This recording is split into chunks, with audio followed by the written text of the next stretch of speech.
Alright guys, this is Juan with the CINE-MEN Movie Podcast. Later, this episode is brought to you by San Marcos Mexican Restaurant, located right here in Oklahoma City, Oklahoma, 2301 Southwest 59th Street in Oklahoma City, Oklahoma. Check them out for their weekday specials, Monday through Friday. Great food and even better customer service. And don't forget to let people know that the CINE-MEN Movie Podcast sent you to get an extra 10% off your entire purchase. The only sit-down restaurant of the CINE-MEN Movie Podcast.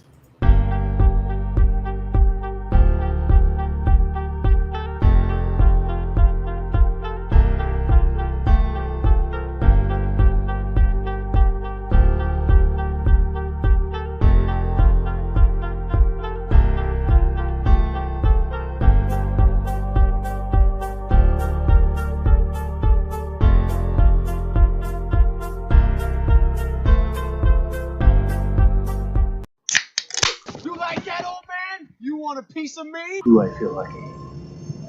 Well, do you, punk? Good morning, Vietnam! I love the smell of napalm in the morning. You're gonna need a bigger boat. I feel the need for speed. I wish I knew how to quit you.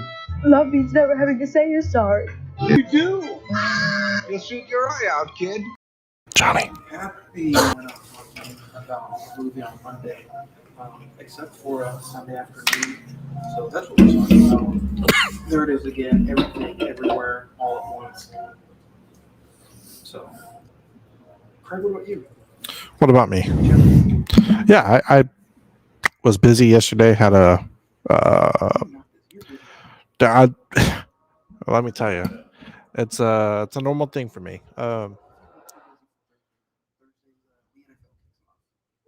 No, I clear schedules for that. No, I had a baby shower and a birthday party. Was gone all day, so I'm gonna have it up just to get it going. Because who doesn't want to watch the guy holding the clipboard actually get some playing time, right? Right? Yeah, kind of the guys coming out of college, maybe get a little more playing time than the pros, but. This is a movie podcast, so we're talking all about movies. If you guys did not check out last week's episode, you can check it out now, available wherever you listen to podcasts. We talked all about Nope, directed, written by Jordan Peele, still technically in theaters now. You can come see it here at Rodeo Cinema. Nope, still in theaters. And it was a fun episode. It was a unique episode. It was. It was very, very unique. We had a lot of technical difficulties going on, and it was just They didn't want us to talk about it. for real. For real, it was very awkward episode. But you know what? It's still big. But again, it was still a very listened, highly downloaded episode. So everybody out there who downloaded, thank you very much for checking us out. The social media, you guys can find us all over the web. Social media, Facebook, movie podcast. The Instagram is all one word, the CINE-MEN Movie Podcast, and then the Twitter is at CINE-MEN405. Or you can email us. That's where everybody gets in contact with us. We'll read the email back at the end of the day. CINEMEN921 at gmail.com. And we're also giving away a digital copy of The Lost City, starring Channing Tatum and Sandra Bullock, right here live during the stream. I think, honestly, it's in my recent watches, so we'll talk about it a little bit later on. So,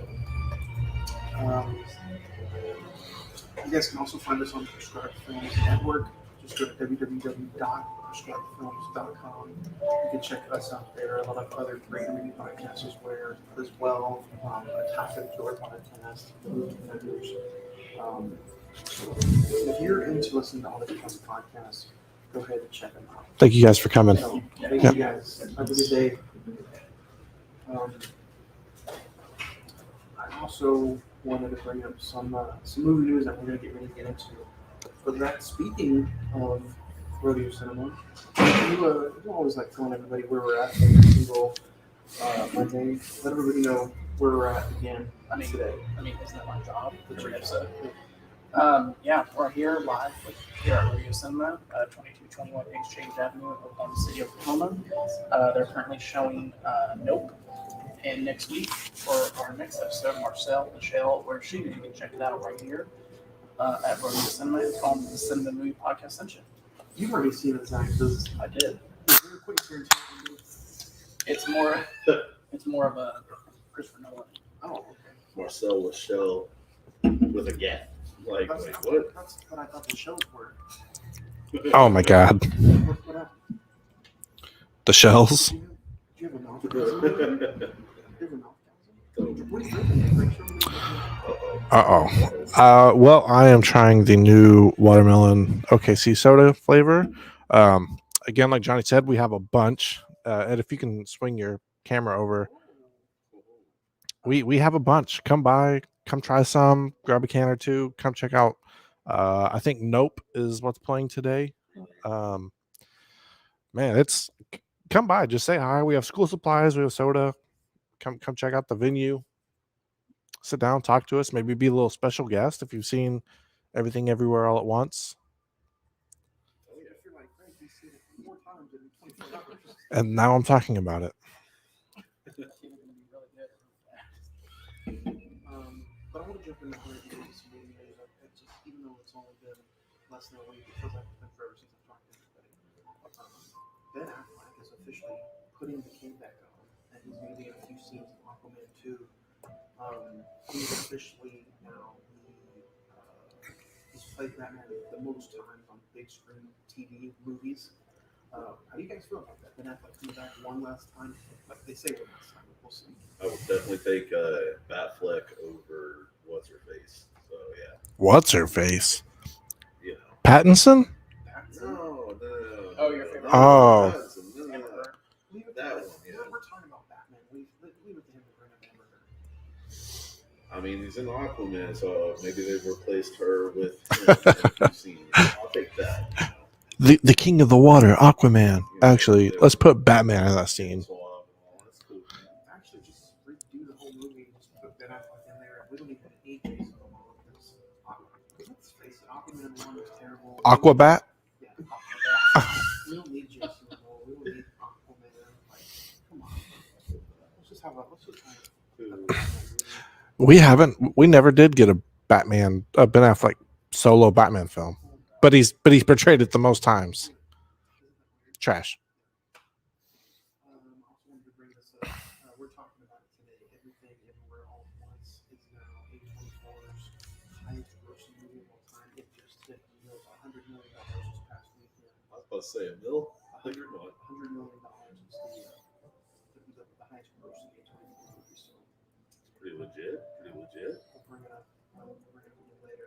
Johnny, how did Wednesday's episode go with? Yeah, how did that episode go? Yeah. It's funny that you bring that up. 'Cause- honestly, You were kicked off the show? No. I don't want to give the spoilers away. Looking from what the other guys said. But honestly, it was very, very good. Okay. Good. Okay. Did you read those? Yeah. Did you turn them up? Yeah. It was honestly just really, really good. Everybody enjoyed the movie, and everybody enjoyed. Even though you got to see Willem Dafoe bang, and you got to see just all kinds of different things going on, like the story behind everything that went on was like creepy and eerie. So I don't want to give away the ratings. You guys have to go check the past episode out of Friday 14th to go see our ratings and listen to our ratings. But Well, let's get your rating since you're a part of this podcast. They can go check out everybody else's, but let's get yours. 1 out of 10, I gave it a 7. But on their scale rating, they give 1 out of 5 machetes. So it was like 3.6. I gave it a 3. I gave it a 3. 3 machetes out of 5. And I'm glad you brought that up because I was going to bring that up a little bit later on. But yeah, this guy drunk himself who got Mary Jane. Edward's always got Mary Jane. And Edward's got Mary Jane in the back of his pocket. That's my main thing. Zach, I thought I'd bring this up to you because I know you were probably hot over this news. But Creed 3 now delayed until March 2023. Yeah, I mean, I'm not mad about it. I mean, it gives Michael B. Jordan more time to make a good movie. Jordan, though. You know, if he needs a little bit more time to make a good movie, that's all I ask. So. Well, I mean, quality can't be, rushed. Simple as that. So you got to get good quality. Yeah, absolutely. And then speaking of the Creed and the Rocky universe, Drago is getting a series spinoff, but it's a movie spinoff. What do you guys think? Sylvester Stallone is like highly pissed about it because he's still trying to get the rights to Rocky. They're about to make a movie spinoff and call it Drago. So is it about the son and father, the son only, or Dolph Lundgren? The father, the son. Yeah, Dolph Lundgren's going to be in it. So. okay? I mean, I'm not mad about it, but yeah. If he dies, he dies. It lives with the regret of killing some dude overseas. And then Michael Mann is making Heat 2, and Heat 2 is set to debut, I think, next year. I saw that. So I didn't think the way Heat ended, I don't think it needed a sequel, but now I'm also seeing the point that it's going to be a prequel. Yeah. I don't know. The rumors are that he wrote a book version, which I think comes out next week, and so I guess he's adapting that. And like you said, prequel and / sequel. Yeah. The rumor is that Timothy Chalamet is set to play a young Al Pacino. Is he like the new Chris Pratt? He's gonna be in everything since June. He's probably going to be in everything, everywhere, all at once. There you go. Part 2. Part 2? Also, with movie news, we do have a couple deaths. And I know. Well, no, this is movie news. Bill Russell passed away at the age of 88, legendary NBA player for the Boston Celtics. And I think it was Niley Nichelle, Star Trek actress from the early Star Trek films, passed away at the age of 89. So I think so, yeah. So rest in peace to those guys. Let's get into some recent watches, though. I'm going to start with you. Do you have anything that you recently got to check out that you recommend anybody? So I'm kind of rehashing Marvel, the entire MCU. Literally going through everything and showing my wife what she's missed in the past 14, 16 years. So yeah, I've literally watched everything timeline order since First Avenger. So yeah, there's that. We recently just last night or yesterday finished the Captain America, Civil War, and then basically we went all the way up until Infinity War. So she's got Endgame next.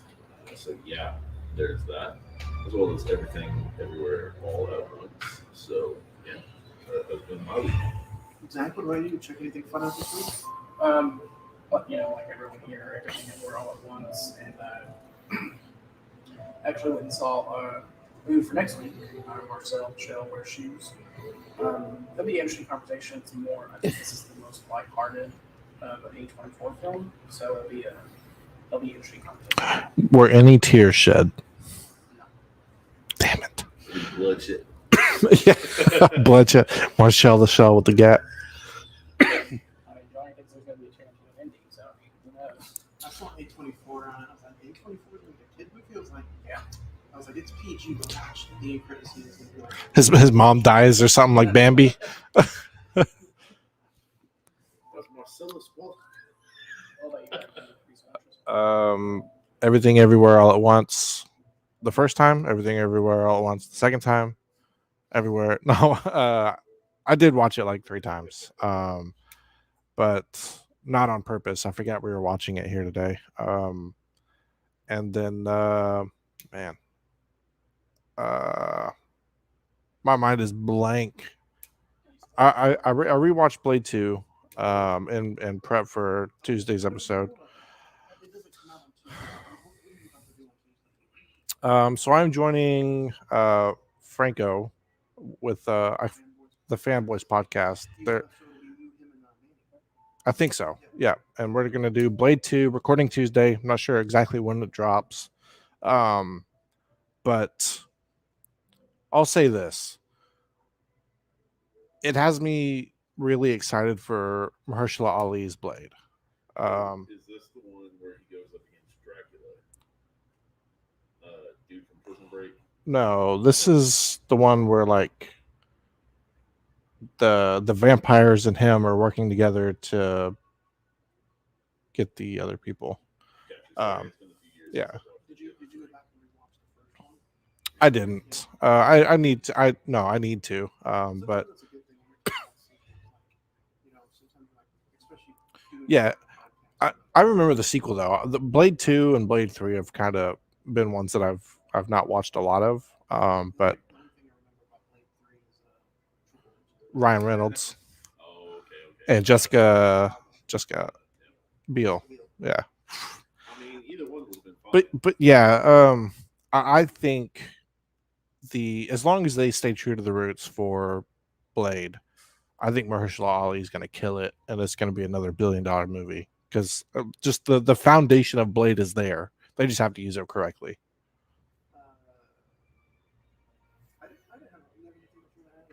And then I've been watching YouTube and like rewatching football games of all kinds. I got that itch, man. Next Thursday, so. I didn't have a lot, so I ended up watching. I rewatched Doctor Strange, Multiverse of Madness. It flew by a lot faster than I thought it would. It was a pretty decent rewatch, honestly. Antichrist, the recent episode, Friday 14th podcast. Go check that out. Nicolas Cage's Vampire's Kiss. I've never seen that movie, and that performance to me from Nick Cage is like his top 5. Oh wow! You see, Aaron Rodgers came to camp looking like. He's already winning the MVP because of that. Or he's gonna retire. Gold with Zac Efron. Has anybody seen it? Nope. It's honestly pretty. Oh, It is actually. I do have another recent watch to add. I'm sorry. I watched High School Musical because I think they're coming out with like a 20-year. Yeah, 20 years since. 10 years? No, No, I thought we were in high school when that thing came out. it's coming out soon with. Oh, it is. It's like I the was just like, hold on. 15 year or something like that. I'll take that. But God, it was awful. Like the nostalgia was there, but I was like, I'm done. I never. Oh, I watched the whole thing, and I sang along to every song. Though we're all in this. Yeah, I know everything. I've seen about 15 minutes total. She's in the chair. But yeah, sorry, I just wanted to throw that in there. Zac Efron. Gold is really good though. There's only 3 people that's cast in the movie, and it's only like an hour and 30 minutes, but it's really good. Like Zach said, it is available on Hulu if you don't have a Blu-ray. I checked out The Lost City with Channing Tatum and Sandra Bullock, given that it's on the way here pretty soon. It was honestly a very entertaining movie. It's not going to be down as like the best movie of the year, but those two together, I don't know if they've been in another movie. Channing Tatum and Sandra Bullock. Yeah, but it was very entertaining. And Brad Pitt, for the little the coffee that he's in there for, very entertaining. Speaking of Brad Pitt, does anybody plan on going to see Bullet Train? I'm gonna go see It looks entertaining. I want to go see it. So yeah, like I said, I didn't have that much.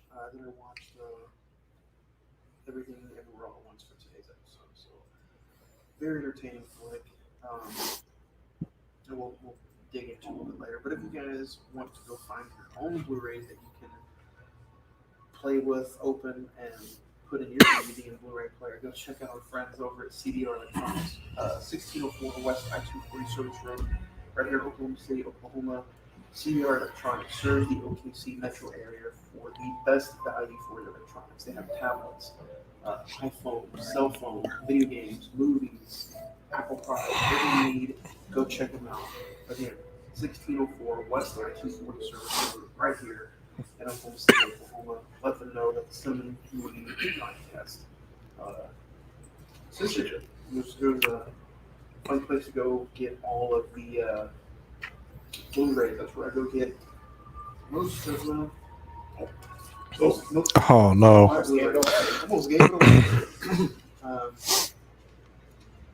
Yeah, but Zach, I believe you have some truth, some facts about everything everywhere all at once. We don't have music today, so Zach will give you truth. you want the truth? You want answers? I'll just do it myself. All the VFX for this film was done by 9 people, including the 2 directors, with the majority of the shots being done by a core of 5 people. None of the visual effects team went to school for VFX. They were all friends who taught themselves with tutorials they found online for free. That's insane. Yeah. In a deleted scene, Evelyn played by a talking urn that contained her ashes. The scene was removed from the movie, but a shot of the urn remains on a rapid cut sequence. On the day they shot the scene with the rocks on the cliff, the weather was 118 degrees. It was so hot that one of the director's shoes were starting to melt. Were they filming that in Oklahoma City? And one of the only 3 films to ever hold the #1 spot in the official Letterboxd top 250 feature film list. The other 2 was Parasite and The Godfather. So that's crazy that they went on and learned how to do VFX for free when this is the highest grossing movie of an entire production. A24. Yeah. You know.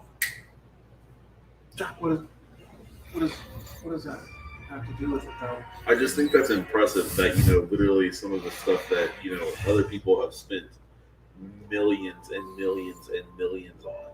And these guys, and I'm not saying anything bad about them. Like, we'll talk about it, but that's impressive. They learned it online. It looks like a $1 million film. Well, I mean, you wouldn't have thought about that. Like, you would have thought that. I thought the visual effects in this were actually, I wouldn't say pretty good. It was better than you see in a lot of films. That's what I'm saying. Like, especially with that, it's highly impressive. But like, I know I couldn't do it for sure. I've gone through some of those tutorials on like YouTube and whatnot, and it's like it's a very extensive video on some of the smallest things, like on how to Color correction is a huge thing that a lot of people, probably get wrong, and or is the hardest thing right there. Yeah. Like I was watching a YouTube video about how to like create the aura of a lightsaber and the blade and everything, and it was like an hour and a half just to show how to add the color, add the layers, the depth, how to make it. And like they have to go frame by frame by frame to add that blade to whatever object they're doing it. And it's like 9 people doing that on this film. Hey, props. Yeah, I was impressed. I didn't know that. But then, it's like that's when you get paid for doing stuff. You do as much digging as Alan Burke does. Call back to our Jurassic World episode. That was a good callback. You guys can also check out our good friends over at Red and Blues Pizza, 4500 South Main Avenue, right here in Oklahoma City, Oklahoma. Give them a call at 405-602-2838. And you can order pizza to go or have it scheduled for delivery. They deliver through Uber Eats. They're open 7 days a week. If you don't want pizza, they have sandwiches. They have great wings. They have gyros, and now they have really good burgers too. So What about the cinnamon sticks? they do have cinnamon sticks, gooey, and almost just as long as hot dog fingers here in this movie. Nice, gooey, dirty. Ed, show them your hot dog fingers. What they're called, sausage fingers. Either one. That makes me think. Freddy got fingers. We talked about that with Kate, and yeah, they had brought up Freddie got fingered. So another nice callback. That's all we're doing. But speaking of callbacks, guys, I am very entertained by this idea of this top 5. And I mean, we'll get into it. Yeah, we're getting ready to get out. Jesus Christ. And do our top 5.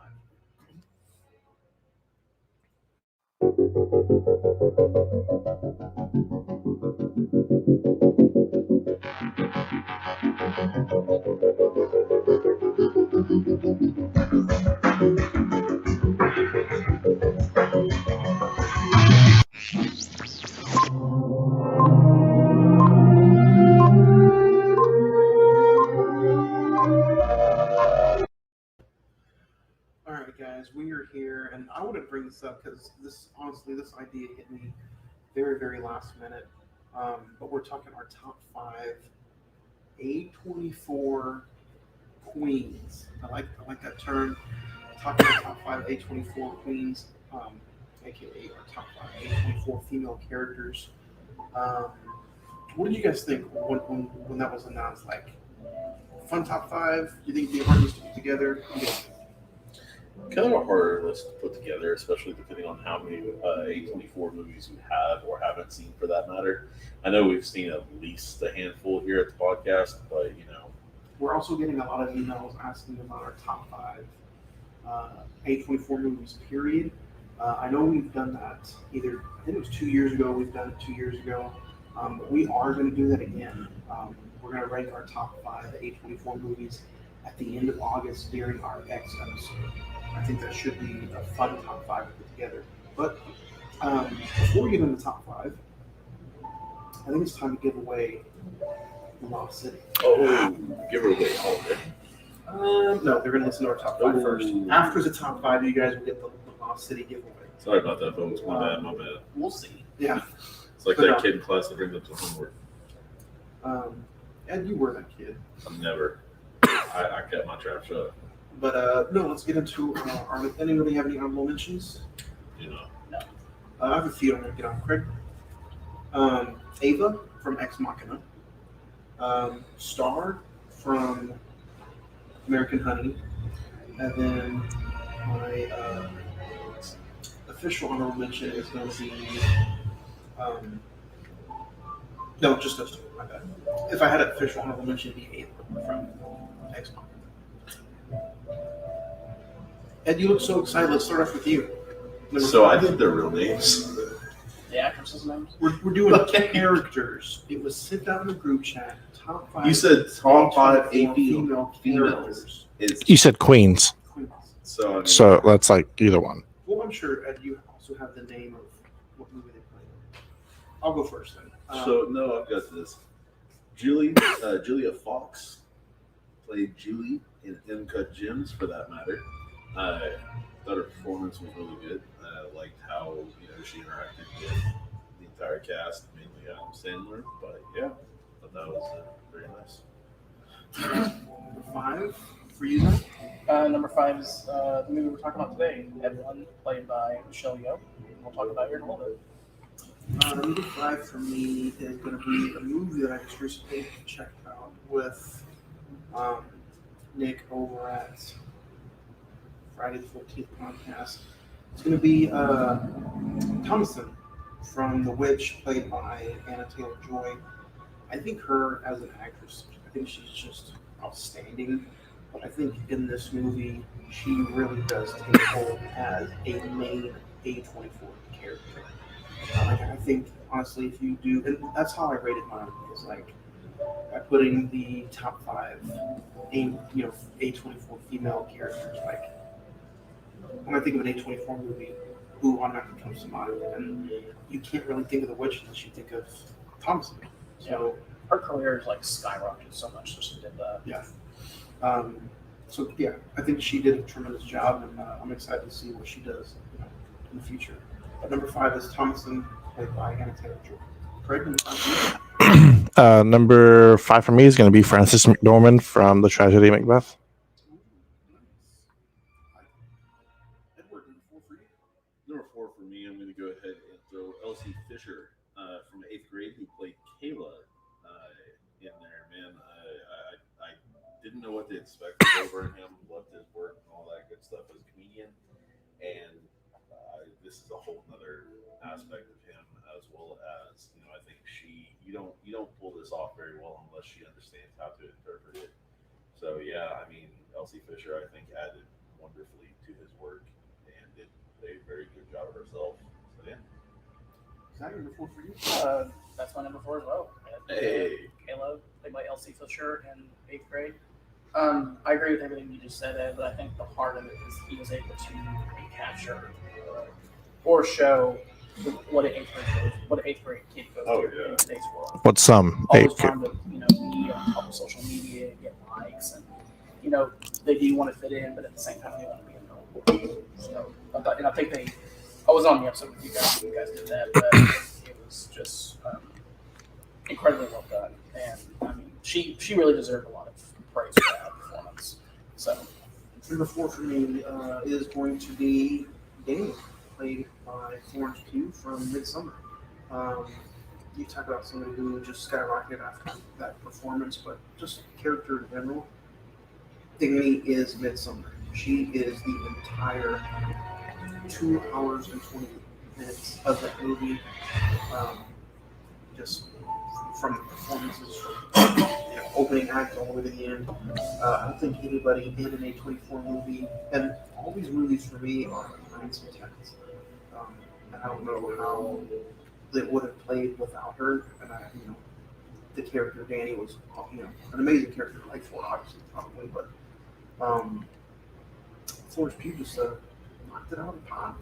So, Danny is my number 4. My number 4 is going to be Brittany Snow in X. Plays the typical go-getter in those films, those kinds of films that she portrays in the movie, and yeah, she was just I liked her in the movie, and she's also very pretty. So that's queen shit.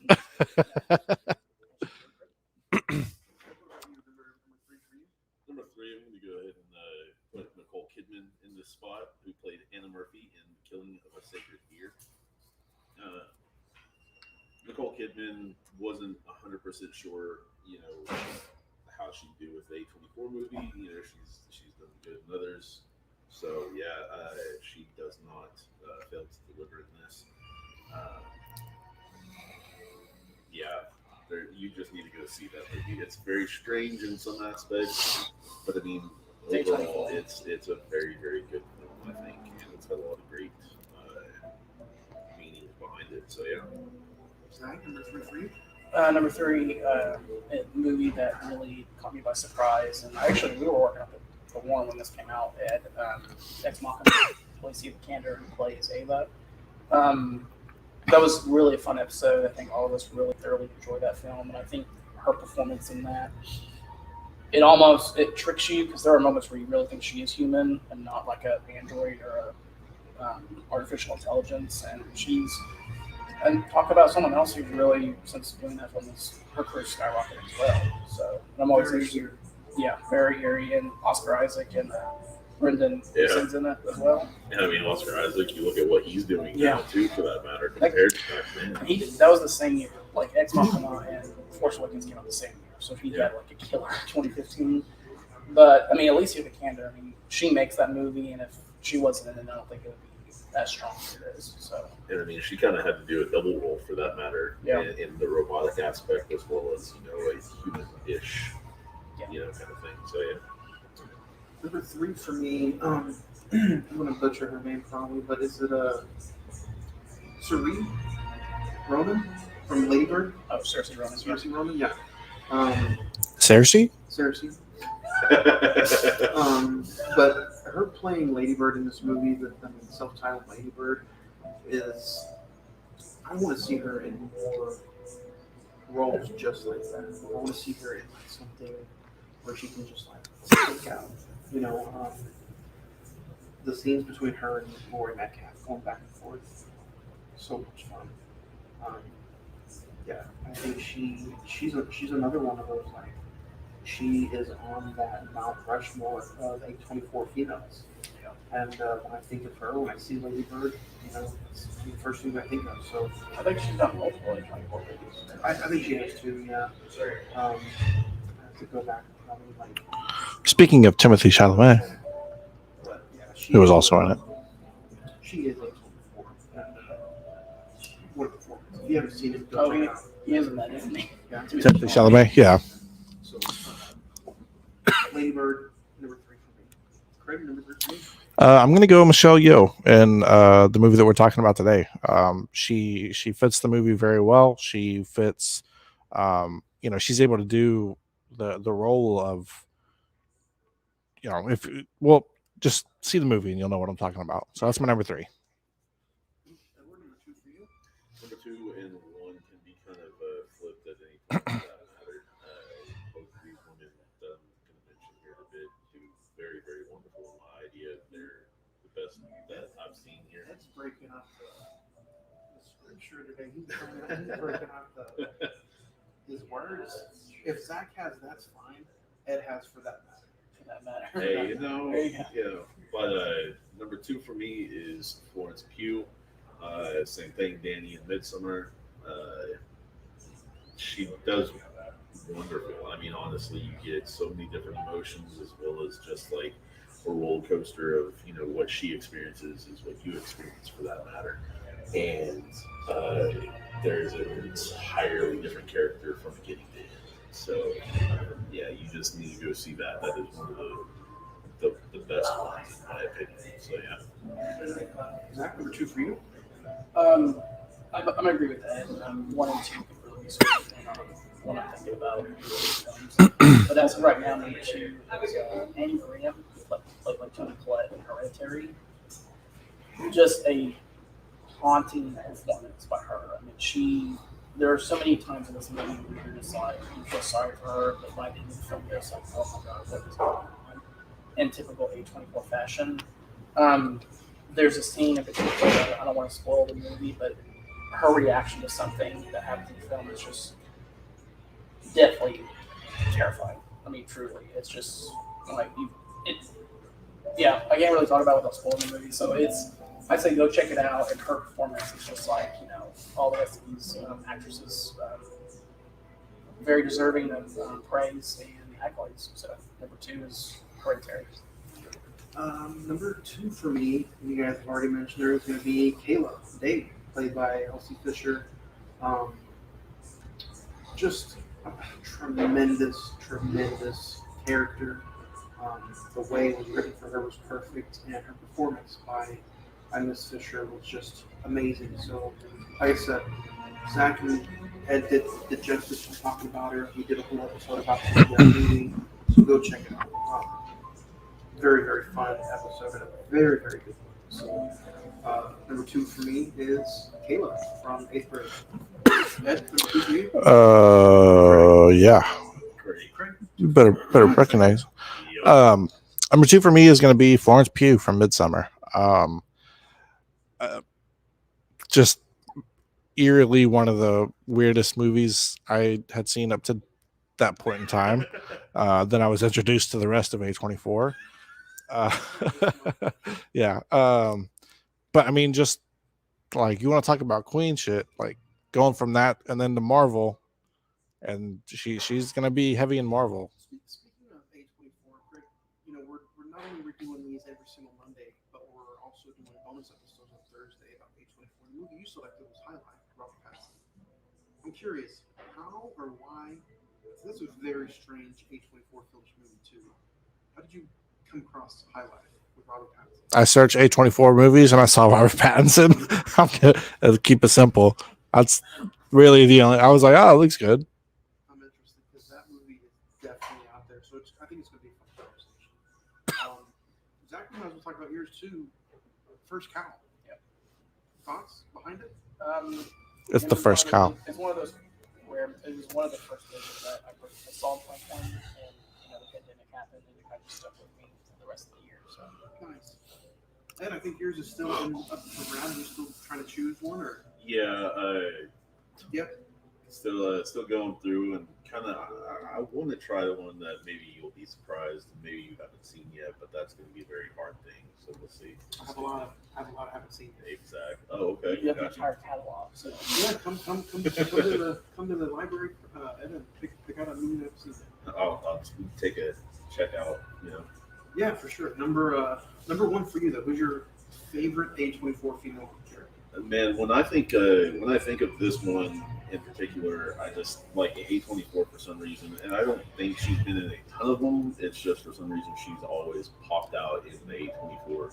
Anna Taylor-Joy Thomason in The Witch. Yeah, I mean, yeah, for honesty. Damn. But she just, to me, is like, I don't know. She just encapsulates what you kind of want in that, for that matter. And it's kind of funny how when she's on screen, like, she just brings attention to her, for that matter. Like, it's just it's yeah, it's all about her when she's on screen. For some weird reason, she just attracts your attention. So yeah. Zach, number one for you? Number one, it was everyone's top five. I think it's a testament to what you say about Anna Taylor-Joy. She demands your attention when she's on screen. Florence Pugh, Dandy from Midsummer. I think she did an incredible job, and she had a pretty good year that year. She had Midsummer, Little Women, and Fighting with My Family. And what was supposed to be the next year with Black Widow. She's pretty much the biggest star on the planet right now. She has a new movie coming out here in about 2 months, I think. But I think she did an incredible job with balancing the trauma of what happened to her and then the horror of the situation that they're in. And then by the end of the film, you kind of feel, yeah, that's deserving of.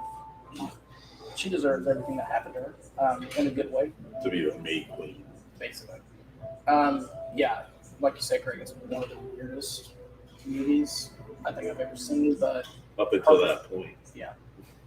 Up to that point. Her performance honestly makes that movie. So Number one for me, I won't spend too much time on that, but it's a movie that I still want to talk about one day. It's going to be Awkwafina. She plays Billy in The Farewell. Billy? It's a very, very strict, serious, but yet her character is genuine, real, funny, sad, depressed. This character is everything in this movie. And you see Billy go through it the entire flick. And for an hour and 40 minutes, everything just shoots through, flies by. But yeah, number one for me is going to be Billy from The Farewell, played by Awkwafina. No ScarJo on your list? No ScarJo. No ScarJo anywhere, man. And I think it's because there's a whole different reason for that. Yeah, there's a whole different reason. Like all these characters I just named, all these A24 queens in my top 5. This is kind of their start. No, Not, they have a passion behind each character. I got you. Like, she's playing an alien who says like just a few words in the entire movie. Well, I'm not just like, adding in some of her other stuff. Like, if you were encapsulating the actor in itself, would she have made your top 5? Maybe. We're still floating with that idea of maybe one day doing our top 5 plus 5 Queens of Cinema episode. We did it way back in the day, but I think it was just me and Zach. Yeah. Ed was gone that day. Craig was kind of hitting back and forth. So I think that episode is a revamp of that episode. A revamp, yeah. And that was only top 5. Yeah. So this would be top 5 plus 5. Yeah. So Craig, finish us off. It's always the task. Number one for me is going to be Alicia Vikander in Ex Machina. Yes. Really, the first movie that I watched that I didn't know was A24 was Ex Machina, and it's one that I was just kind of like, that's weird. It's different, but I thoroughly enjoyed it. I didn't know who Oscar Isaac was at the time. Well, I did, but when I went back to rewatch it, I was like, that's the Star Wars guy. He was in Star Wars, so obviously he's doing something right. Then Alicia Vikander kind of went off and did like Tomb Raider and some other stuff, which that's other movie news. Tomb Raider reached its threshold of not being under contract anymore, so that license is in a bidding war now. So, but yeah, I would say I think Ex Machina was my first A24 movie, so that's kind of why I'm going with that with number one. It was the one that got me going. And if you guys want to send us in your top 5 female A24 characters, send us in that email. It's right here again, CINE-MEN921@gmail.com. And we'll read it at the end of next week's episode. We have a whole mailbag to read at the end of today's episode, but like I said, I don't really let a lot of people know until, but now is the time that you've all been waiting for. Is it? Ed, take off your shirt. I don't know where this is going, but please It's going nowhere. Well. Anyway, let's give it away. Give it away, give it away, give it away. That's a good song to put on there for. But here it is, free digital copy, just for tuning in and hanging out with us live here on Emerson Law Productions YouTube channel. Check us out. There it is, your digital copy of The Lost City, P2, 7Q, FZ, Screenshot. Screenshot. T6. If nobody in the chat says that they claimed it, I went. Oh, Yeah, this 5E95. So there it is. I'll leave it up there for just a little bit. You guys can claim it. It is a funny movie though. Like I know when I first saw the trailer for it, I was like, I'm not interested. I'm not gonna go see it, and I didn't go see it, but buy everything. Is it kind of like a throwback to like old school like rom-coms? In a way. Kind of. And Daniel Radcliffe in the movie, phenomenal. He plays the villain. He does. Phenomenal. Okay, it's gonna have to see. Kind of like, what? Now you see me, kind of thing, or kind of even better for that matter. It's the same. I'm glad you brought that up. It's almost honestly the same kind of character, Yeah. but you can tell his acting's gotten way better. Okay. you're talking about who? Daniel Radcliffe? Harry Potter himself. Hey, Which, bringing up Harry Potter Look himself. what you did. Hey, look, bringing up Harry Potter himself. we're done, Ed. We're not talking about Harry Potter. Today is Harry Potter's birthday. Okay, let's move on. Happy birthday. Happy birthday to Big H. You wish it was the Big D, No, that's his cousin. Draco. What are we talking No. about? Today's episode is dedicated to, Dudley Dursley. honestly, it's the kickoff, Zach, to our A24 month. Every single Monday for the rest of the month and Thursday is going to be an A24 movie. So today we are kicking it off with Everything, Everywhere, All at Once. IMDb currently has it at 8.2, Rotten Tomatoes at 95%, the Metascore is at 81%, and the Google users have it at 87%. A budget of only $25 million this past weekend. It reached over $100 million at the box office with a release date of March 25th, 2025. An Asian Chinese immigrant is swept up in an insane adventure where she alone can save the world by exploring other universes, connecting the lives she could have led. Starring Michelle Yeoh, Stephanie Su, Kei Hugh Kwan, James Hong, Jamie Lee Curtis, directed by the Daniels. Also starring Jenny Slate, and that name is familiar, but she is also in multiple A24 movies, and she actually plays the voice of Marcel Michel, which we'll be talking about next week.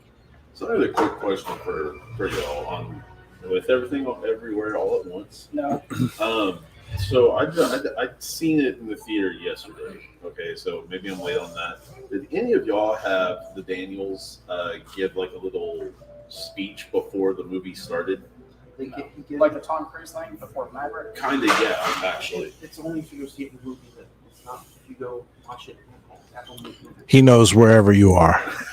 So they basically came on and was like, hey, thanks for, like, basically just an appreciation to the fans and all that. Because they did bring him back. Yeah, and all that, because they're like, it's kind of a funny thing. They're like, who's seen it the most times?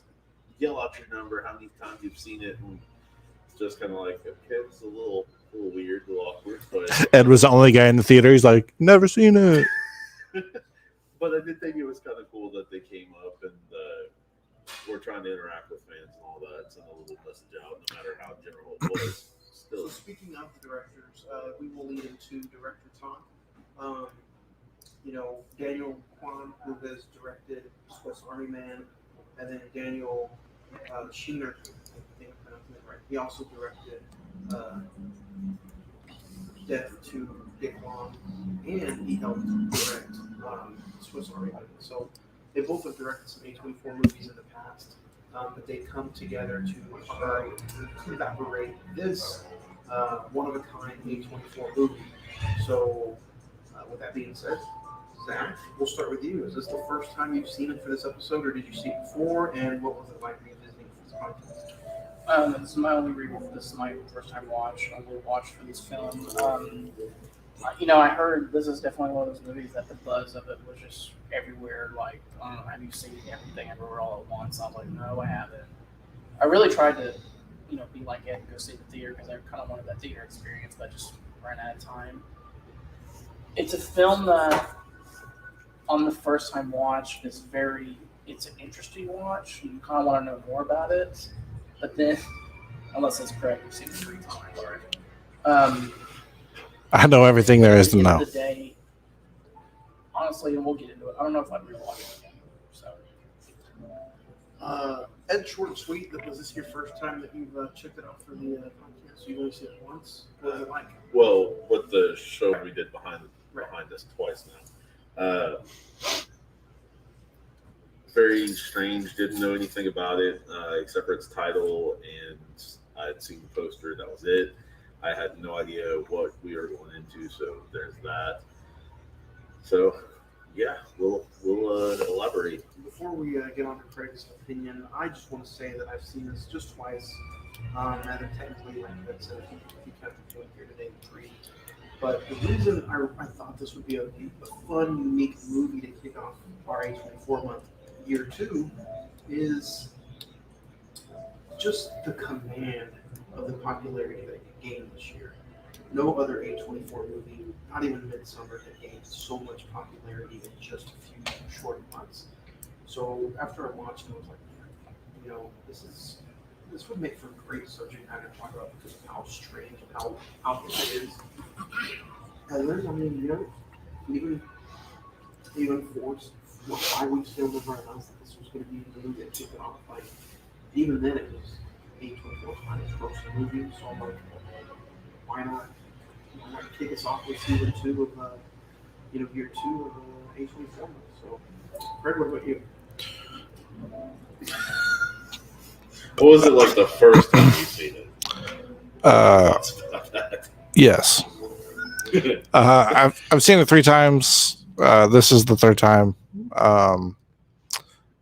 Yeah, so. enough said. Let's dig into it though. I don't know about you guys, but this is a 2-hour, 15-minute movie, give or take, without credits. How was the pacing for you guys? The pacing I had no problems with. I mean, overall I had a good. You didn't stick around in too many spots. You didn't really, get brought down by a bunch of story. It was a very decent paced movie. I will say that. That I don't think really for that matter. First time watch, pacing was fine. Second and third, it was strung out a little bit at the end. I think to me it kind of went back fast the first time around, but it is one of those movies that if you have your phone with you, if you just You're gonna get on it. Yeah, You gotta pay attention. yeah, it's a movie where you just have to constantly look and but in the first 10 minutes you meet everybody. You meet Evelyn, you meet her. You meet her husband, and you meet everybody there, and that's what it is. So you get to contact and you meet the laundromat scene. So if you guys want to talk about the laundromat scene, go ahead. Yeah, I thought it was a good introduction to the character of Evelyn. She was kind of living this mundane existence, kind of having tax issues. She's not really aware. She's kind of unaware that her husband wants to get a divorce from her. She doesn't have a strong connection with her daughter, and it's just kind of keeps piling up to the point where I think she kind of has what we think on the outside world, a mental break almost. Well, she's pulled in so many different directions that it's funny, and I think she's stressed out by all the different directions for that matter. Because the one she's putting her heart into, start to kind of slip off, so she's got to put even more into it. Yeah. And then, she feels like she hasn't done. There's so much of the character behind the entire movie that even Evelyn doesn't get to show that much of her character, and what I think for that matter, because you go through a lot of different things with her, as well as then the daughter on a whole different level. You don't really know exactly what's going on with her until about a third of the way through the movie, if that. Mm-hmm. With the father, you with Wayman, you find, I think 10 minutes in that he's kind of not really that happy in where he is, and is thinking maybe this is He was the going best. after divorce. Exactly, maybe that's the best solution, and then you kind of don't meet the dad for 10 minutes, I'd say, Yeah. somewhere around there. Who is talked about frequently, but you don't really meet until part of the scene. The dad always, I think he's always had the assumption of he kind of thinks that his daughter's a failure. Basically, and that's part of the thing that's cast upon her. What do you guys think of Michelle Yeoh in this movie? Because she is, even to this day, To this day. popular. She's in, she was in Shang-Chi. She was in The Minions, The Riding Through. She was in Halls of Fury, Crazy Rich Asians, and then her most famous role was in Crouching Tiger, Hidden Dragon. Yeah. But Facts. I think she was phenomenal in this movie. Yeah. She had a lot to do, and then you even get introduced to the girlfriend of Joy, the daughter, Becky, for that matter, and then she's also got to play that off, and then Joy also has to deal with that, and they kind of have a slight, war in a way with that, but there's a ton going on in this film. There really is. I think her performance, Michelle Yeoh's performance is it's grief-stricken. It's fascinating. It's really fascinating to watch because if you really think about it, she has to play like 10 different characters, even though they're just like little segments of each that we see. But each one of those characters have to have a different characteristic to them. I think it's three main characters that she plays, because she plays, and I know we're going a little bit ahead, of course, but I think with a movie like this, we have to just talk about Everything. I Yeah. don't think we can. Everywhere, all at once. Yeah, I don't think you can talk about scene by scene. It's the title. Over the past, I haven't even been doing this in the past few weeks, but that's kind of like what we've been doing. We've kind of just Encapsulated the entire thing. Encapsulate everything. We did it with the Malcolm X episode, and it was a tremendous episode. I highly recommend you guys go back and listen to the Malcolm X conversation.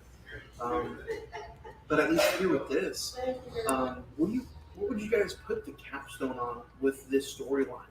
Because you have the whole universes, you have the Alphaverse, you have the regular fight scenes, you have the hot dog figures, you have the elevator scene, which almost felt like a Matrix-like scene, where he explained everything to her. And then you have the scene where you got the two rocks talking and chilling right there.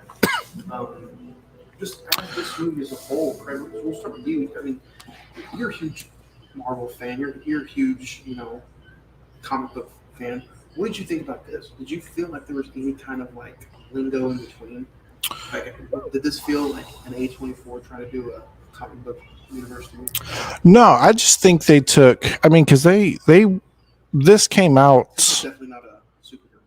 Yeah, this came out right after it came out. Yeah, so they were filming at the same time. It's not like they just copied after one another. I think people just have this fascination with the what ifs, because we all with the telescope, just a couple weeks ago coming out and showing pictures of the universe.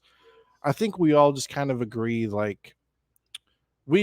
we may be the only humans, but there's definitely got to be something else out there. And I think this encapsulates that, showing the people with the hot dog fingers. You've always wondered, most of us have always wondered, well, what if I dated that person?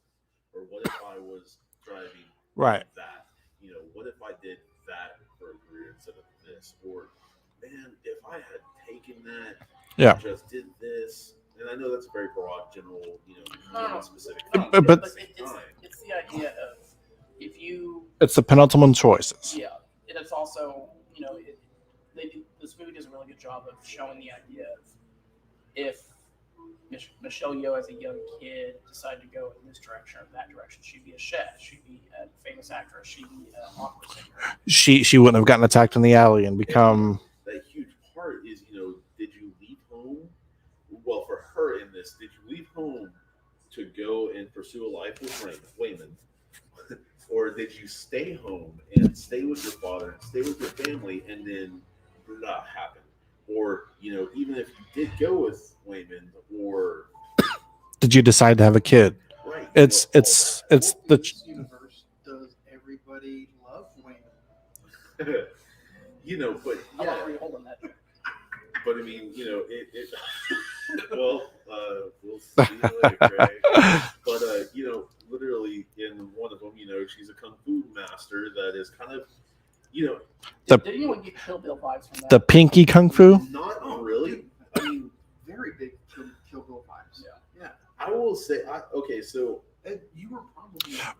No, what? no, I got Jackie Chan. One thing for that matter. One thing that I think this movie did really well was using the visual effects style of the martial arts, like Shang-Chi. You had the wind effects. It's very like hit and then the force happens. I thoroughly enjoyed how they did the visualization of all the fight scenes in this. That's why I didn't get any 80s or 90s fight style vibes from it, because the fight sequences were updated. Yeah. I don't know. I mean, there's a lot of Wing Chun influence in this. You can literally tell that with some of the hand motions, the foot motions, with the the poses and all that coming through. You can see a lot of Wing Chun in this. Ip Man, for that matter, that kind of style for a lot of people who don't know what I'm talking about. But don't get me wrong, this film actually the Daniels wrote it for Jackie Chan. Yeah. He was supposed to play. Was he going to play Wayman? No, No, he he was supposed to play Evelyn. Oh, a with different version of that different thing. character. Yeah. But then they were like, okay, what if we did this in a female aspect? Or what I if think- we did a relationship in this, and that's part of this whole thing? I think if Jackie Chan would have done this, it would have came off as cheesy. Possibly. I can feel that. Possibly. But I think with her, that's why Michelle Yeoh, I was just like, huge props to her. Like, Yeah. the movie is cheesy in itself with like the hot dog fingers, for Christ's sakes, but it still feels very serious and real. That wasn't from their nose. That was from the fingers. They're like, That, you remember Scary Movie 5 when they were talking about signs? wait, no. That was Scare 3. Scary Movie 3. Because this is how we do. Yeah. The aliens put their. Well, that's what I was saying. Dude, no, seriously, I'm going to agree with that, because literally that brought up. I mean, there's so many different. You can tell the influences from this film, because they're in ways, and I mean, there's a lot of different things. Because literally, I think it's like 10 films of influence. And I mean, there's YouTube people in this that martial artist YouTubers that are in this. There's all kinds of different. Both the directors are in this, in a few scenes for that matter. I want to say I appreciated Key, the guy who plays Raven. Like, it's been forever, and I'm sitting there watching this movie for the first time a few weeks ago, and I'm like, his voice is so familiar. Then I go and look a little bit more into it. I'm like, oh, he's the little kid from the Goonies and from Indiana Jones and Temple of Doom. I'm like, man, I have not seen this. CINE-Men. Yeah, and I'm like, man, this guy is.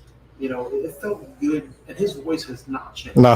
I don't know if you guys It noticed was a little that. deeper, but not much. When he was the Wayman of the initial universe, yes, but in the other one, you could kind of. And it was just like so. And Ed, again, thank you for so much detail that Ed brings. I could not do any of this stuff without The Tunchi and the detail, the Donnie Yen stuff, and the Jackie Chan vibes, and Man, look. yeah, we're just. I mean, this whole episode, we're just going to have to call the entire podcast truth, because like whatever Zach spits out is like, here, let me grab it and let me spit it back at you again. Got a fist bump to him, got to. That's where there's a segment for that. I was taking off that like 2 years ago. So But I do like the fight sequences back and forth between everything. Zach, what about you? What would want to be one of the main things that you just? Is there any complaints, any big complaints about this movie?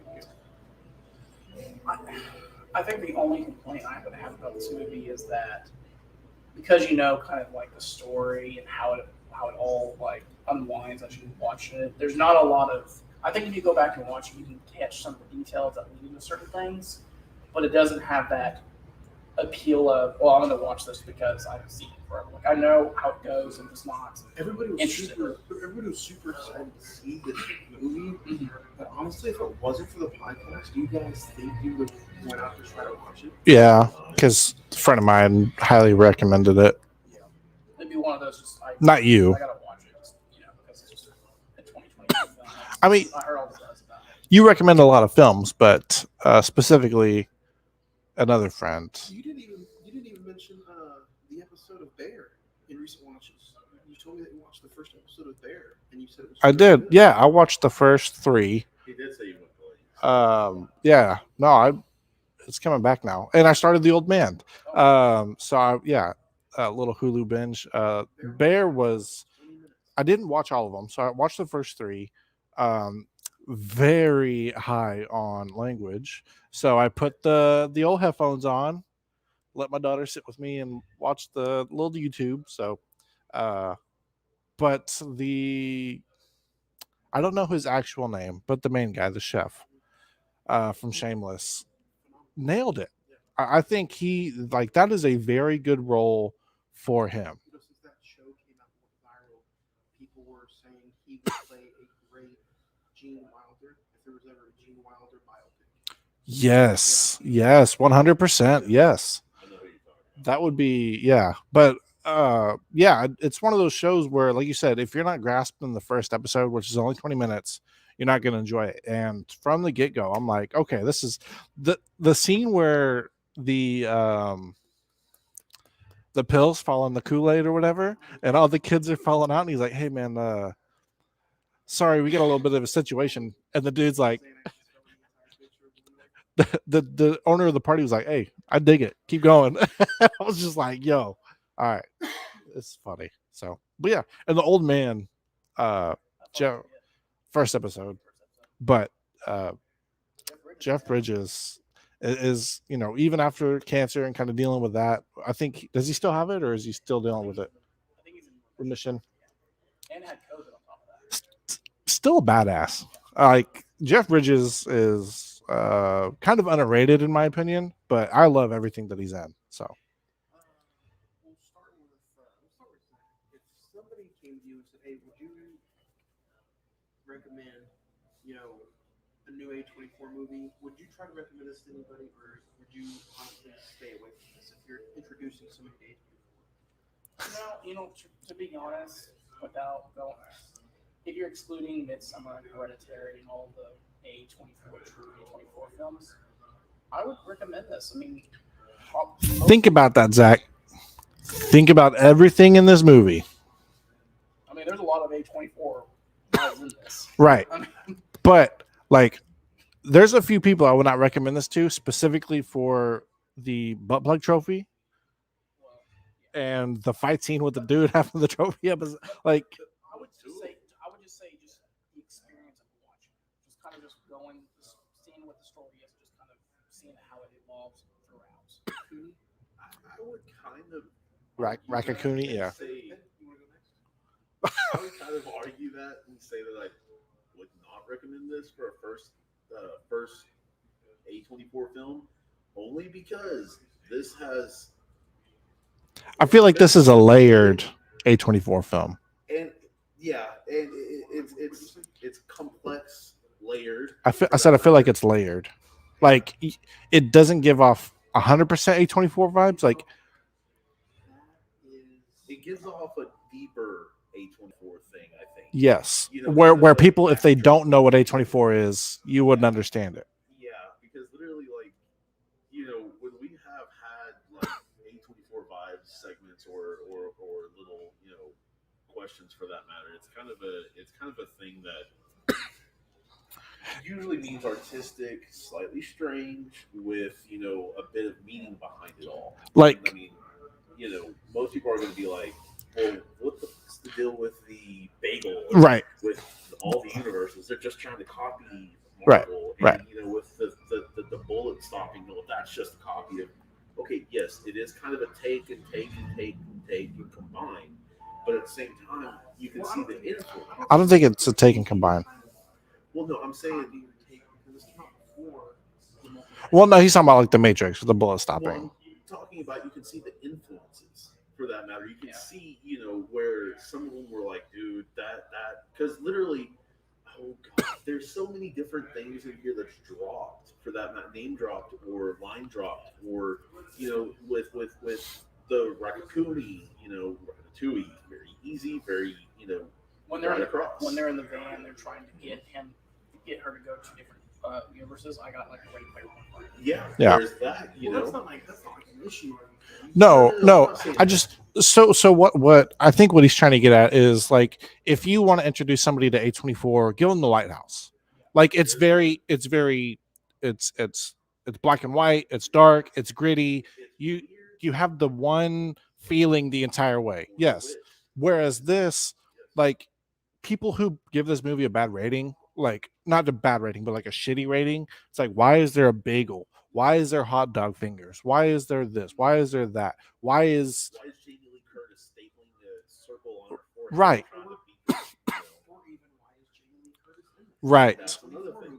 And I didn't even recognize her for a second. My wife was like, "Hey, isn't that Jamie Lee?" And I was like, "Oh shit." Yeah. I feel that's what I'm saying. Like, I wouldn't recommend this to somebody to get them started in A24 because I feel like this has to be an acquired taste after you've watched A24. Even though it is a huge meta feel on the multiverse, like being the A24 fanatic that I am, this doesn't even. I get one or two vibes from That's something. It's kind of layered. Like it's not in your face, but you get the vibes, and it's kind of in the movie. I didn't even feel any kind of A24 vibes from the soundtrack, from the score to the end. The end, yes, the end. Very. Well, I mean, it's A24. It's the different layers of A24 is interesting because you can do something like this. You can do something like Eighth Grade, which is more like a comedy about coming of age. But then on the whole different side of the spectrum, you have The Lighthouse, Midsummer, Hereditary, Ex Machina. It's just there's so many. But people can watch. General audiences are not going to go for The Lighthouse just because of just how weird it is. I mean, they use old English language to actually for the characters to talk. And if you if you're just a casual film viewer, you're going to watch 5 minutes and be like, no, I can't do this. So, well, I mean, with that movie, Willem Dafoe and Robert Pattinson are going to bring people to that. The names alone are going to be into that. I mean, they're wrong. There are going to be people who remember who these folks are, or I seen her in Crazy Rich Asians, or stuff like that, or that's the guy who does the voice for the duck from the panda, kind of thing. Like, yes, these are these people, but. You're seeing them in a different way. I just think A24 is independent films with not bigger budgets, but better budgets than what independent films usually get, and it's able to show the artistic side of somebody who's not buckled down by a major corporation saying we need you to make this kind of movie to appease to this kind of audience to make this kind of money. They just let directors do what they want to do. They want to tell the story that they want to tell, however weird it is. It's like it reminds me a little bit of Blumhouse, where it's just give you some money and be like, if you want to go make The Hunt, or if you want to go make The Invisible Man, they're going to turn a profit because these are quote unquote they're not independent, but they could probably get more wide releases because it's Universal and everything. But people are more interested in seeing like an original idea than something that's been done 100 times. Yeah. And I think that's where a lot of people, especially niche groups, are going into because literally it's kind of a breaking out for a lot of different film companies, and film companies are starting to gather. Like, man, they don't love just every single thing that So let's go ahead and try these. Jurassic World. It's still making a ton of money though. And but you're gonna have that, of course. But it's like, okay, let's try these and let's see what these, are in 5, 10, 15, 20 years. What are these though? Like explain. Films that would grab your interest, films that aren't necessarily going to be the Marvel, DC, guess what? Jurassic The Park, big or problem anything with like that that. is people still aren't going to see it. Yeah. Apparently they are if it's made over 100 million. This one This movie. is Okay, word of but mouth. don't get me wrong. Yeah. True, but don't get me wrong. It's starting to pick up steam for that matter. Because But- don't get me wrong, but no. 10 years ago, 15 years ago, you weren't entranced in A24. But that's when it first started. but that's not what we're getting at. Like No, I know. like people word of mouthing this movie is completely different than somebody word of mouthing. Would not have wanted to see this like they did if Doctor Strange didn't come out 6 weeks later. Right. But again, that's going back to a Marvel film. Like people, even people today, and you said it yourself, you wouldn't went and saw this movie with the podcast. People still $100 million, not a lot of money. And a lot of money for an A24 movie. But again, there's just people have to come out and see these movies or And I think A24 is one of those things that people will eventually begin to grasp what the concept of an A24 film is, and the real film people who want to understand art and film and get an actual story that may have some tidbits of other things in it, but also be an original idea within itself. Because like I said, this did come out before Doctor Strange. They didn't just copy it because it was filming at the same time. They might have gotten ideas from other things, but they still had their own twist and own stamp on it.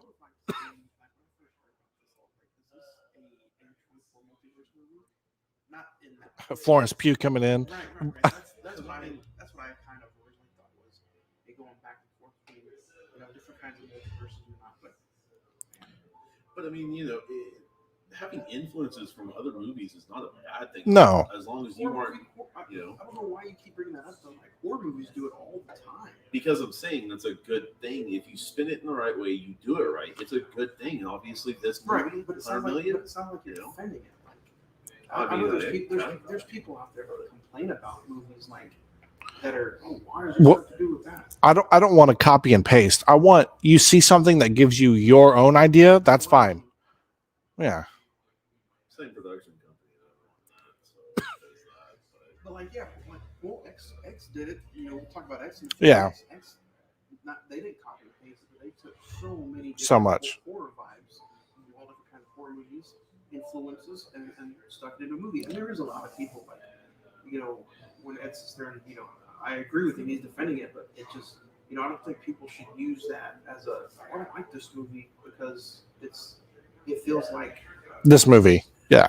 that's not like Ed said, it's not a bad thing. No, It's just an influence. Yeah. but It's not fair because at this point in the game, every movie gets inspiration from every. It's like music. I was about to say, yeah, It's music's like been around podcasting. for millions of years, practically. Well, Yeah, There's a clip with Nirvana where Dave Grohl is talking to Foo Fighters. Dave Grohl's talking to I know, but he's talking to the guy who did Happy, the song for Minions, Pharrell, and he's telling him, he's like, the Nirvana drums came from 80s or 70s music, and he's sitting there and he's giving them the kind of beat, and Pharrell's just like mind blown, and it's like, dude, you can get influences from anything, everything, everywhere. I know people were so mad at Nirvana in the '90s because they were so used to Poison and Crew and all these hair bands, and then just boom, here comes Nirvana. They changed the game using influences from the '80s. From not just rock, Yeah. but from Bee Gees and blues and all kinds of different things. And like I said, influences can come from everywhere. but What about you? Did you have any negative feelings about this movie? Did you have any nitpicks? Besides having to watch it 3 times, was there anything else? Just no. I want to say that it was kind of cheesy, but I don't want to say cheesy because that's what they were going for. They were going for that kind of. Yes, they were going for that. There was meaning behind it. So I would say like the only thing that kind of like threw me off Nothing really threw me off, but it just the movie is what it is. See, that's how I kind of feel. I want to say there was nothing wrong with it, but at the end of the day, I'm not giving it a 10. Right. Spoiler alert, but I'm not. To me, this isn't a perfect movie, but I liked it. But I mean, it's. Do you think it was overhyped? Like everyone was just raving about it to the point where like I want to see it, but then you get out and it's like, okay, it was good. It depends on who you're talking to, because like for me, no. Even though I'm stuck in a lot of those A24 group chats, but like I don't know. Craig had multiple people, say that it was a really good movie. So I think it really just depends on who you ask. If you're asking me personally, I feel like it wasn't overhyped because I didn't hear about it until late. I knew it was coming out, but I didn't know about it until late April, and then I didn't start hearing how good it was until May or June. It came out in April, and this is It came out in August, March. and you can still go see it. Well, it's a re-release in theaters, so it's. I don't think the first and the initial thing in theaters was all right. Then the word of mouth came, people really started watching it, and I think the hype came around, and they're like, okay, we're gonna put it back in. That's when I was like, okay, this movie's a big deal. I just checked it this morning. The movie's made almost $101 million. So that's just 4 or 5 days into 20. But I mean, going into the movie for that matter, I noticed a lot of symbolisms and kind of opposites for that matter. Because, like, to me, what I've seen at least is the googly eyes are an opposite to the bagel. Because the bagel has everything on the outside, but nothing on the inside, and that kind of represented the daughter for that matter. The googly eyes. Did these thoughts come in when you were high or sober? Neither. You weren't sober? I was sober. Okay. It was just literally just. Continue. The googly eyes represented the father because the mother is in the internal struggle of the father and the daughter for that matter. She's in the middle, I feel. And they're kind of a yin and yang to each other. You can tell the googly eyes are for the dad. For the father from the very beginning when he puts on everything. But what I'm saying is that with that he feels everything inside himself. He just feels nothing on the outside for that matter. He feels that he's kind of where the mother's very outside, to where she has everything there, but she feels nothing and nothing matters. And yeah, so it's kind of it goes against each other in that same aspect right there. I'm going to not believe you and say you were very high when you came up with that. Because it's there. I see what you're saying. Yeah. But like I'm not gonna sit there and look at a bagel and be like, that represents the parents.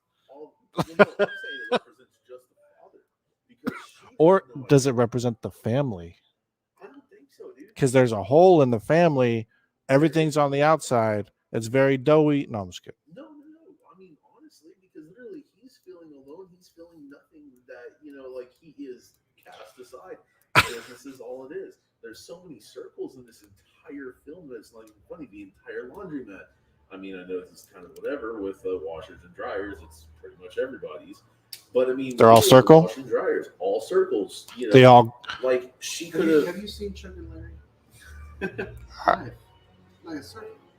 I mean, the circle of life. Back to the Lion King. But with this, Jamie Lee Curtis did a circle on the entire receipt. Like, what is this for? And she's like, it's a karaoke machine. I can sing. And he's like, yeah, you should sing her a song. Well, no, leading to another life for that matter, or another verse for that matter. Oh my God, he's hitting us with back to back for that matter. Boom, boom, boom, boom, boom. But there's also this movie is called Everything Everywhere All at Once. There is a circle in once. Mind blown. But you guys can send hate mail to Edward. No, I just EIN921 give me the gas. I did like the fact where when they're showing things in the film, like when she grabs Wayman, and it kind of shows like all the different lives in the paths that are going. Like it's all in that very same moment. Everything everywhere all at once. Like everything's happening at the same universes, but it's like in different ways. I wish there was a little bit bigger of a payoff. Yeah. She had to go through. And I mean, I get the daughter's just being a little bitch. Whoa. No, No, being a rebellious teenager. It's simple as that. I know. I'm just it was playing. I get that. Zach, what about you? I kind of feel the same. Do you feel the same about? You wish there was just a little bit bigger payoff at the end of the movie? Like everything Evelyn had to go through, like Well, Well, the whole thing of her trying to like take control of her own destiny is. I don't think it's really paid off because at the end of the day, she's still having the same problem, no matter what.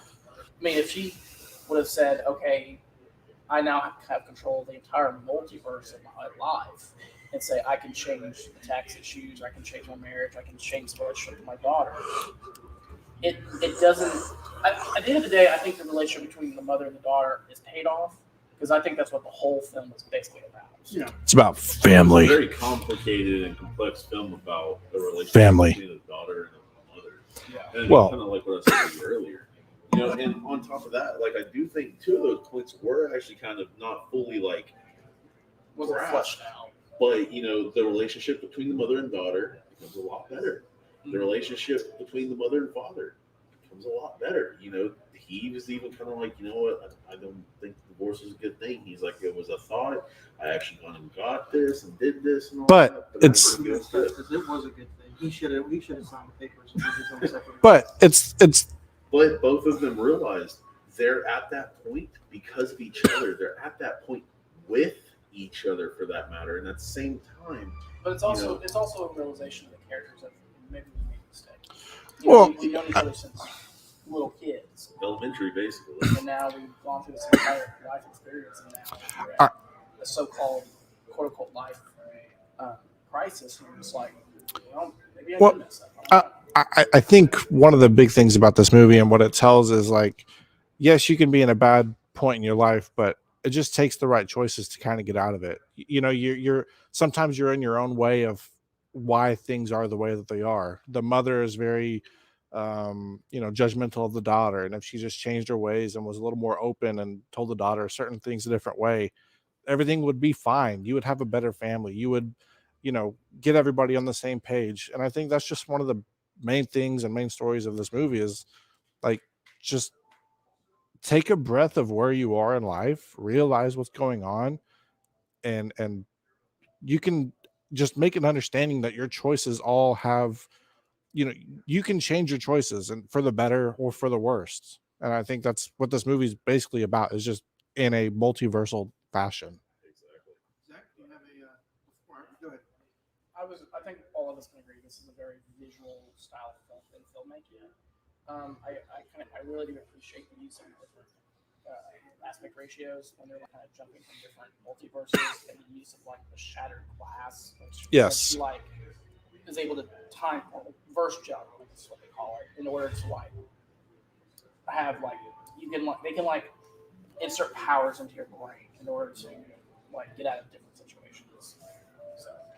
So. When the daughter's kind of turns her neck like it's TV and it goes through the different universes, like we're talking about the visual effects people being from learning from YouTube and whatnot and not going to college. Like, that was a badass way to do it. And I think if you were to put that in, if Marvel would have used some of these people who probably aren't the biggest names in visual effects and let them take their time, which Marvel is not doing right now, you can get a product that is quality. And I think that shows this. I think anybody who is trying to get into filmmaking or just the movie business in general, I don't think they would go wrong with just pick up any A24 movie, put it in. It's like the basics. It's like the basics of filmmaking. Have good shots. Like have good shots, but not just have good shots. Have good positioning for your shots. Like, it's all about positioning and where you're setting up the film and the camera. It's about the story too. Which I think is the biggest thing forgotten in a lot of things now, because there's almost no meat and potatoes of those stories. It's like, just put it out there, they'll like it. Zach, start with you. Your favorite scene? Probably my favorite scene is probably by the time you get to like an hour and 30, 2 hours in the film, like Evelyn's like situation has gone all chaotic and throughout her different versions of her multiverse. And then like you think it's just all gonna like explode, and then it just cuts to like two rocks sitting on like the cliff in like the Arizona desert, and you're just like, wow, it's like so that's like such an A24 thing to do, and then like almost the meaning of like, yeah, you know, this was a multiverse, a world that couldn't support human life, and there were just giant rocks, and it's almost kind of like the calmness of the situation. Like, out of everything you just watched for like the last hour and a half, you're like, wow, this is kind of peaceful. Like, So, really, all you do is you're a rock and you just enjoy the weather. Like, yeah. it is seriously like you have no other worries about anything except for just being a rock. And I think there is a calmness and a peacefulness to that where you just kind of forget about everything else that you're dealing with. So I think in the dialogue it says, wow, this is actually nice. You know, we're not worrying about it. I think just one scene that stands out. I honestly enjoy the scene where Wayman is taking Evelyn back to the elevator. They're just meeting the auditor, and Evelyn just he punches Jamie Lee Curtis's character in the face, and then he get ready to attack. God damn it. He knows too much. The scene where he gets his lip bomb out and just attacks the beats the ass with the fanny pack. Yeah, he attacks him, and that's why the fanny pack probably came back into existence.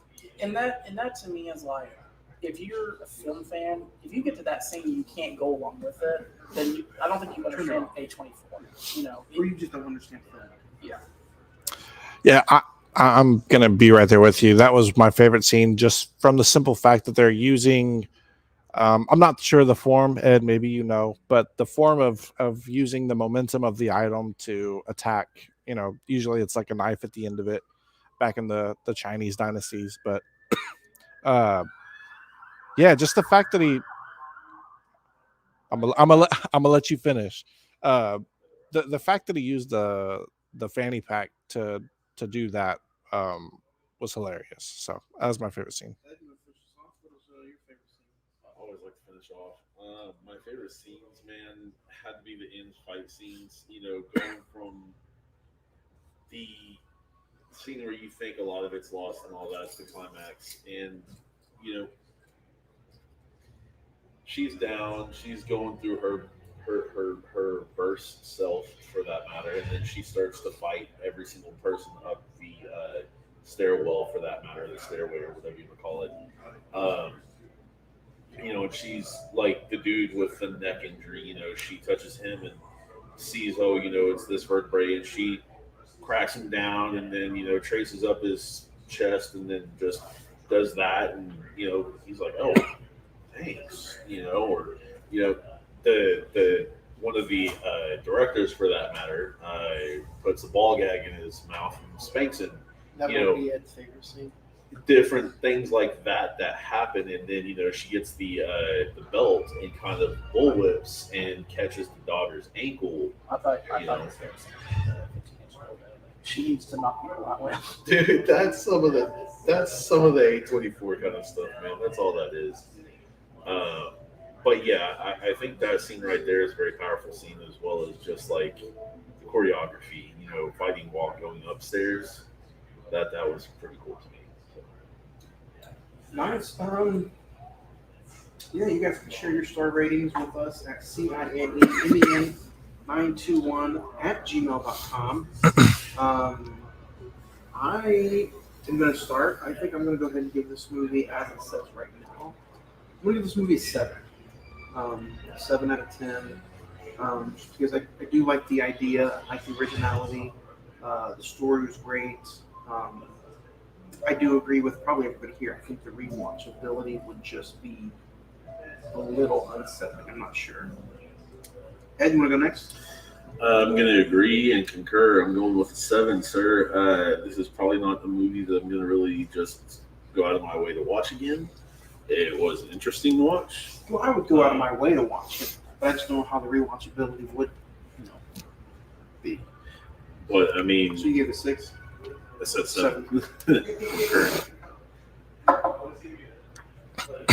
I'll go 7. That's what I had in my head. after all my watches, I was just kind of like, you know, it probably was going to be like an 8 or so, but then I watched it here again today, and I was just like, it felt like it really dragged. So that it's going to take it down a little bit. So it's a 7 for me. I think there's really good parts. I think it really encapsulates the, you know, the fight style of that they used in the film. They knew what they were doing. They took their time and did their stuff. The visual effects knocked it out of the park, which we've talked about plenty of times. But yeah, I just felt like the story was kind of, I don't know. The story is what it is. It's not a bad story, but it just wasn't. I don't know. Was it like ogres? No, it just is what it is. I had no issues following the story. I had no issues with what the story was trying to get across. I liked what it was trying to do, and I liked how they did it. It's just it's a 7. I can't put my finger on it. I'll go a little bit higher. I'm gonna give it an 8. I think it's a film that when I first got done watching, I was like, yeah, that kind of deserves the reception that it's getting. But sitting here, You said you said you were gonna go higher. He went 8. Well, yeah. Well, I mean, like when I first got done watching the movie, I gave it like a 9. But like I'm sitting here, kind of just doing the rewatch, sort of. I was just like, okay. I felt like the pacing got to me this time. Michelle Yeoh's performance is very, very good. The action sequences are very good. Kind of like the whole, like you said, it's a very simple message, kind of drawn out in a complicated plot a little bit. But I like to reward ambition and just kind of like we had a really cool idea and done it in a very complicated way. So an 8 is what it's standing on. Nice. Yeah, everybody out there, let us know your star rating. Send us in your star ratings at any of the social media pages. Facebook.com/the CINE-MEN Movie Podcast. And Instagram is all one word, CINE-MEN Movie Podcast. The Twitter is at CINE-MEN405, or the email, CINEMEN921 at gmail.com. Like we do at the end of every episode, we'll read out mailbag. Mail time. Mail time. Mail time. Mail time. There we go. We don't need no. Gabriel says, I liked all of your theories and thoughts about Black Panther 2. What if all 3 female casts suit up and be the next Black Panther? Since we're talking about it, what if Black Panther is actually done? There is no Black Panther. Michael B. Jordan's dead. Obviously, you know what happened with Chadwick Boseman. What if they simply did a cover, like a kind of a color over and adjusted the width of the thighs and everything, and Bucky came back as the White Wolf? They did everything for him. No, I swear this is like me just looking at it. They did everything for Bucky. They rehabilitated him. They gave him the arm. What if Wakanda basically gets flooded out in the trailer from Namor? What if he comes in and he's just has the arm, and they're like, hey, we actually do have this or this. It's just kind of a theory. It could simply be Shuri, but I think it'd be pretty cool, just even if Shuri does take over Black Panther, if he was to be there to show his support for something, a place that did so much for him. I was going to say, they did give him that nickname, so. Josh says, everything everywhere all at once was good, but I felt overwhelmed, and I think there's too much going on to call it amazing. I don't know if I'd ever watched it 5 stars. I don't think there was too much. I can agree with that to a small degree. I mean, don't get me wrong, especially if you're not up to your multiverse or A24, I can understand that. This one's fun. Edgar says, last week's episode proves Ed was high. Nope, either way you look at it is a classic. People will still be talking about it years to come. 9 stars. How the hell is that prove I was high? Negative. Like, I just know. I love how like that, like it's just taking a life of its own. And it's high all the time. So You can hair follicle test me. I'll probably come up less than any of y'all. thinking about Nope. I was just kind of like, the basis of the movie is really just the exploitation of things to make personal gains. That's as simple as it goes for that movie. So shout out Jordan Peele for doing his thing.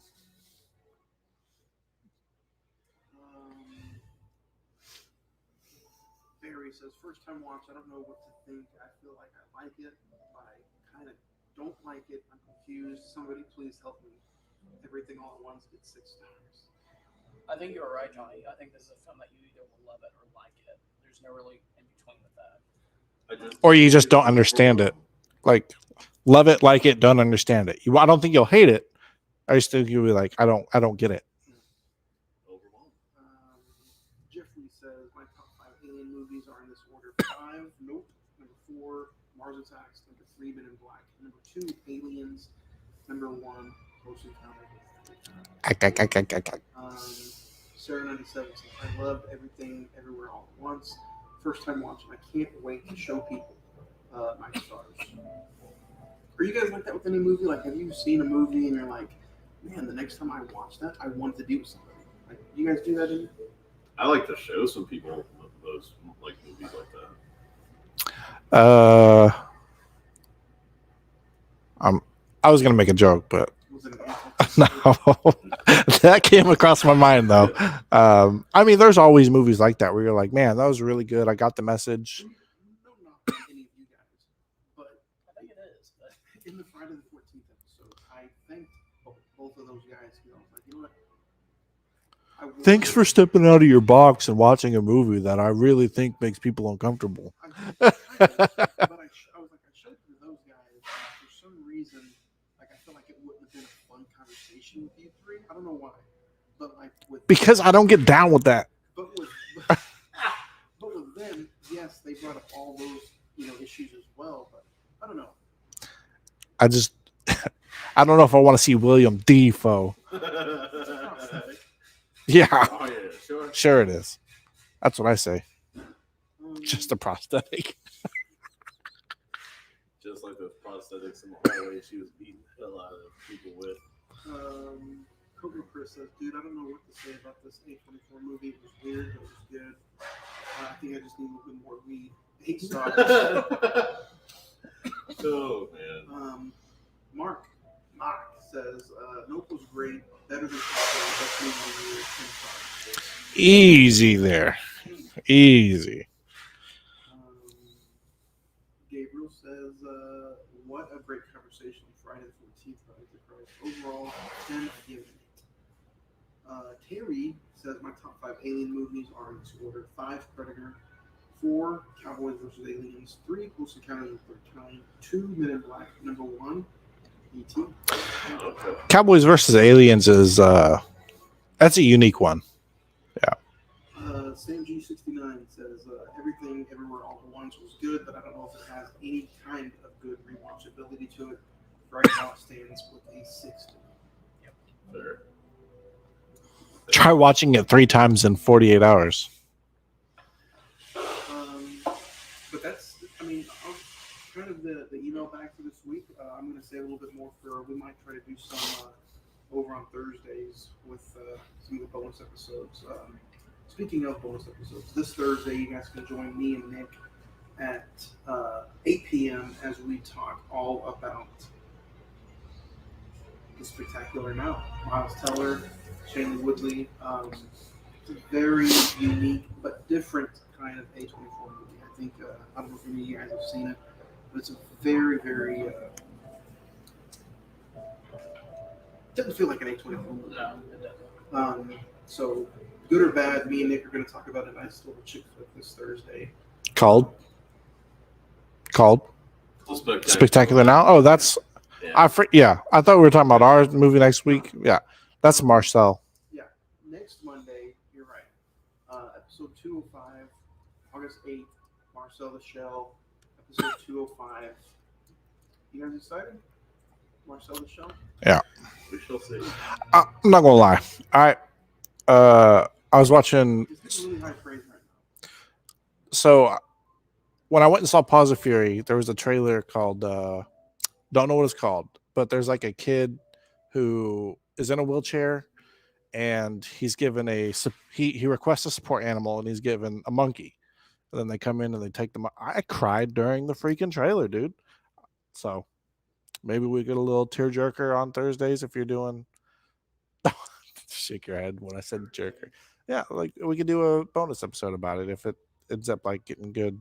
Oh yeah. The movie you saw. Yeah, I gotta find out what it's called. But I was sitting there, I was like, man, like I want to watch it. And then little tear.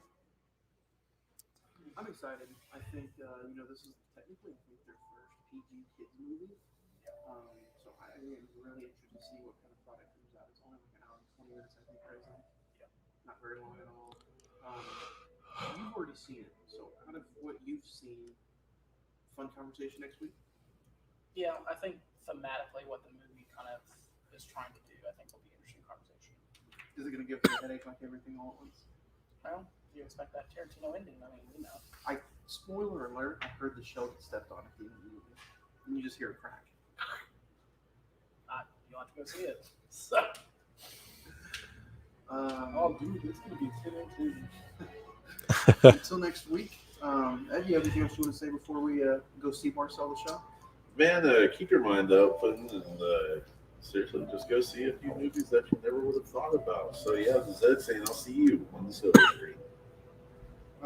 Zach, what about you? You have anything you want to add into before we go with Marcel the show? I agree with Ed. Just kind of give the movie a chance, and just if you don't like it, that's perfectly all right. If you love it, that's even better. So Marcel the show next week. So we'll see you then. Greg? As of next week's episode, it will officially be football time in America, baby. Let's go. This is the last episode for the next 7 months. Might have to move Mondays to something else. I'm just saying Over. Tuesdays, because it is what it is. All right. You know what, though? The good thing about that is the Monday night games usually are pretty shitty. The Monday night I games, don't care at this point. They've been pretty shitty. So yeah. Look at that. But we're not going anywhere. Mondays, 8 p.m. Tuesdays, Nope. Sundays, Mondays. not even Sundays. Nope, can't do Sundays. Tuesdays. I think Tuesdays will be nice. Mondays are good. The week before, Mondays. And I don't have that power to turn my I got the black lung pops. But no, join us next Monday, August the 8th, as we talk all about Marcel the Shell. A24 month continues right here on the CINE-MEN Movie Podcast.